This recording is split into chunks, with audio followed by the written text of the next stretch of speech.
Okay, we had a squirrel fight here on Lexington Drive in Conway. I heard some screaming squirrels outside my bedroom window, and I looked out and they were just rumbling, and I think maybe they started on the roof and had fallen down, and one was just really being aggressive on the other, and they were screaming, and I could tell one was really hurt.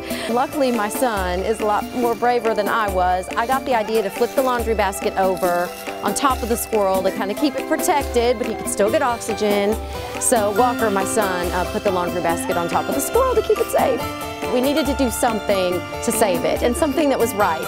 So my husband went on the Game and Fish website, and to our complete surprise, there is a whole network of volunteers that save injured wildlife.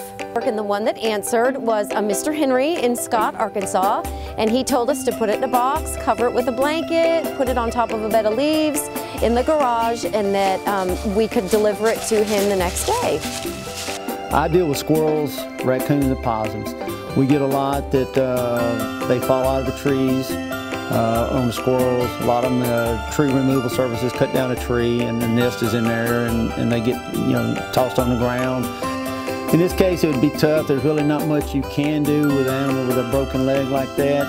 I would have just took it in, looked after it for a while, then the choice to look after it for a week, see how well it could do, and just turn it loose. There's a lot of creatures in the wild that survive on 3 legs. Now, I've got a farm, and like I said, I've got woods and a perfect environment to let them go, and we will put food out, for them to come back until eventually they just move on.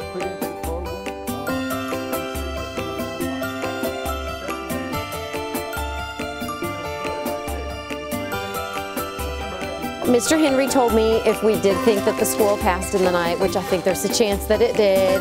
He was so sweet, he said to find a nice tree, lay it under the tree, cover it with leaves, and dirt to dirt is what he said. So I guess we'll try to find a nice tree.